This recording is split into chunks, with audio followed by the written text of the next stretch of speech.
अस्सलाम वालेकुम, मैं हूं आबिद अंदलीब। नाजरीन, बिलाखिर इमरान खान ने आज कड़ाके निकाल दिए सबके और सबकी होश ठिकाने आ रही है। कुछ इंकिशाफात हुए आज खान साहब की, जो लाहौर के अंदर जो बातचीत थी वो भी सामने आई है और कुछ लोगों के नाम भी सामने आए जो तहरीक इंसाफ से अब राब्ते कर रहे हैं, जो बज़ाहिर तो छोड़कर जा चुके थे लेकिन अब इमरान खान की मिन्नतें कर रहे हैं कि भाई हमें वापस बुला लें।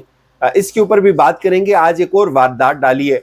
पीपल्स पार्टी ने इलेक्शन की तारीख का ऐलान किया है, लेकिन इसके अंदर एक गेम है और इसके ऊपर भी इमरान खान का एक जवाबी यॉर्कर जो है वो तैयार है। पहले बात कर लेते हैं आज की जो इमरान खान साहब की मुलाकात थी। बड़ी ही इंटरेस्टिंग चीज़ें उसके अंदर सामने आई हैं। जो साफ़ियों से वहाँ उन्होंने बातचीत की, एक तो ना इमरान खान साहब ने आज जो उनकी बॉडी लैंग्वेज थी वो बड़ी ना, उसमें बिल्कुल भी कहीं से भी आपको ये जो है वो मुतज़लज़ल शख्सियत नज़र नहीं आई, कहीं से ये खौफ हो या खदशा हो। या हालांकि अगर आपकी ज़मानतें कैंसिल हों, आपके सामने आपकी दरख्वास्त के ऊपर एतराज़ लगे और ये भी आपके सामने हो कि यार एक हुकूमत आपको गिरफ़्तार कर रही है और ये भी इस्टेब्लिश्ड हो कि पूरी हुकूमत, पूरा सिस्टम एक तरफ है और एक इमरान खान वाहिद एक तरफ खड़ा है, लेकिन उनकी जो बॉडी लैंग्वेज थी वो इस चीज़ का अंदिया दे रही थी कि खान साहब बिल्कुल प्रेशर में नहीं है। उसके बाद उन्होंने आज जो सवालों के जवाब दिए, इस पे उनसे जब सवाल पूछा गया कि IMF के साथ क्या बातचीत हुई आपकी,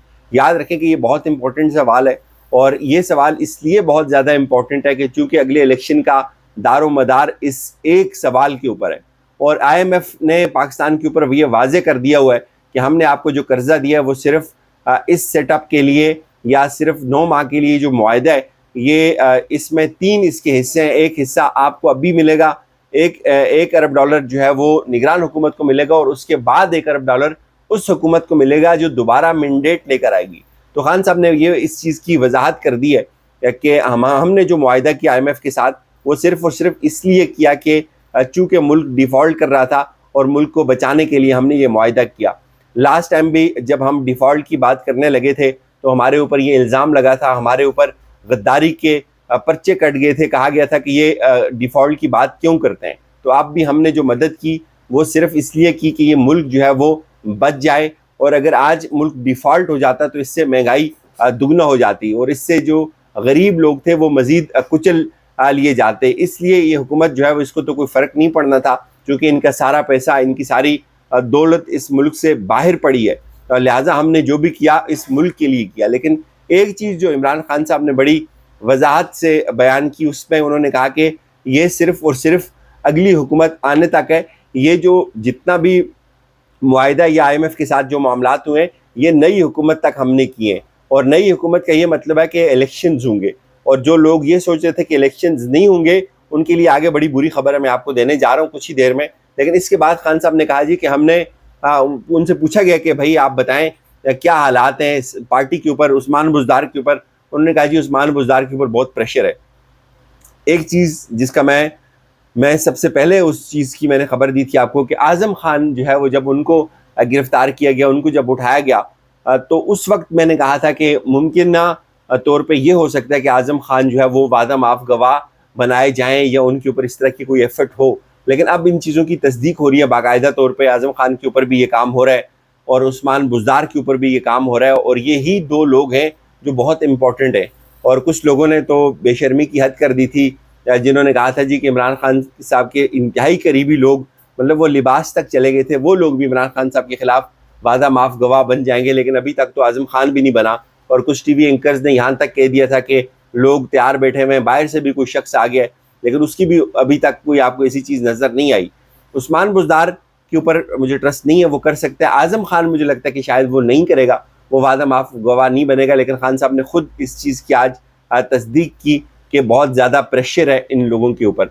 छोड़ने वालों के ऊपर जब सवाल हुआ तो उन्होंने कहा जी कि जो छोड़ने वाले हैं उनसे पूछा गया कि उन्होंने राब्ता किया, तो खान साहब का आप भरम देखें और कितने कमज़र्फ़ लोग भी हैं जो छोड़ कर गए। उन्होंने तनकीद की, बड़ी बड़ी बातें की, बड़े बड़े इल्ज़ाम भी लगाए इमरान खान की ज़ात के ऊपर, लेकिन इमरान खान ने उनका आज भी भरम रखा, उनका नाम नहीं लिया। और कुछ लोगों की इतलात तो है, अब ज़ाहिर है खान साहब ने अगर नाम नहीं लिया तो अच्छा नहीं लगता उनका नाम लेना। वो अब भी कोशिश कर रहे हैं, उनको इस बात का एहसास है कि उनसे बहुत बड़ा ब्लंडर हुआ है और उनको ये भी पता है कि उनकी सियासत ख़त्म हो गई है, लेकिन वो बेबस हैं, लेकिन वो राब्ते अब भी कर रहे हैं। तो ये इससे क्या साबित होता है? इससे एक चीज़ ये साबित होती है कि जो نیا تجربہ ہوا تھا وہ ناکام ہو گیا. اس سے یہ چیز ثابت ہوتی ہے کہ لوگ تحریک انصاف کے ساتھ کھڑے ہیں. اتنے جبر اور ظلم کے باوجود بھی لوگ عمران خان کے ساتھ کھڑے ہیں. لوگ اس کو چھوڑنے کے لیے کسی صورت بھی تیار نہیں ہے, جتنا مرضی ان کے اوپر پریشر ڈالا جائے. یہاں تو خان صاحب نے پھر خود کہا کہ لوگوں کے کاروبار بند کر دیے, ان کے رشتہ داروں کو اٹھایا گیا. بنی گالہ پہ ان سے سوال پوچھا گیا کہ آپ جب بنی گالہ کے اندر تھے تو کیا آپ پر کوئی دباؤ تھا؟ تو اس پہ انہوں نے روک لیا. انہوں نے کہا ایک منٹ بتائیں کس چیز کا دباؤ؟ تو وہ تو میں بنی گالہ اس لیے گیا کہ چونکہ میں نے اگلے روز پھر کیسز میں پیش ہونا تھا تو بنی گالہ میں اس لیے گیا. تو ایک اور چیز ہم نے آپ کو بتائی تھی کہ کچھ لوگ یہ ایسی ہوائیاں اڑا رہے ہیں, چمگوئیاں کر رہے ہیں کہ عمران خان صاحب کی کوئی ملاقات ہوئی کسی شخصیت سے بنی گالہ کے اندر. تو میں نے کہا تھا کہ ہمارے پاس ایسی کوئی اطلاعات نہیں ہے. تو خان صاحب نے بھی اب اس چیز کی تصدیق کی, ان کی کوئی ملاقات نہیں ہوئی. تاہم انہوں نے فواد چودھری کے اوپر بھی کوئی بات نہیں کی. پرویز الہی کے اوپر انہوں نے کہا کہ مجھے انہوں نے بہت حیران کیا, پرویز الہی کھڑے ہیں.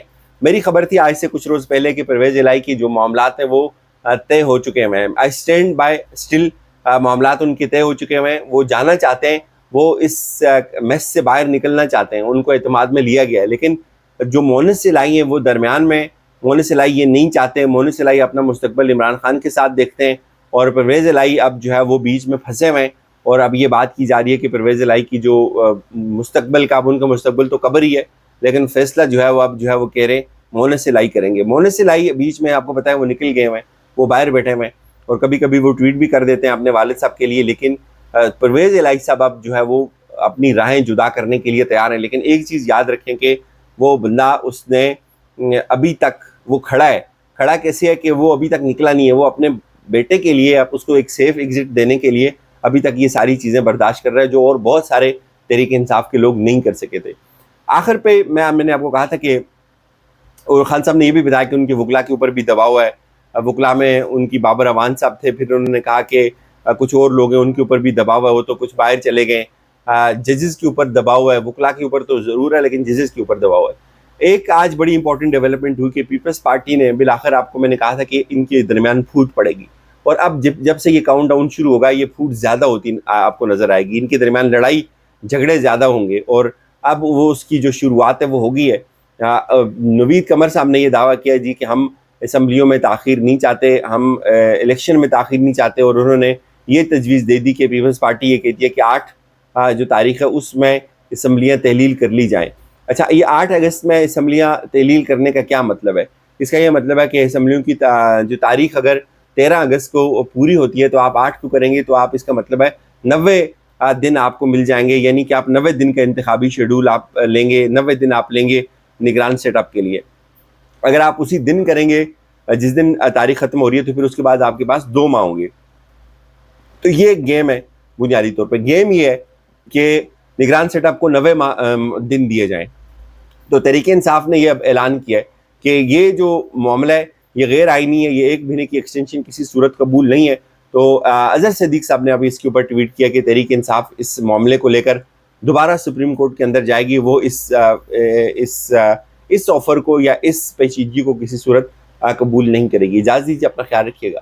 خدا حافظ.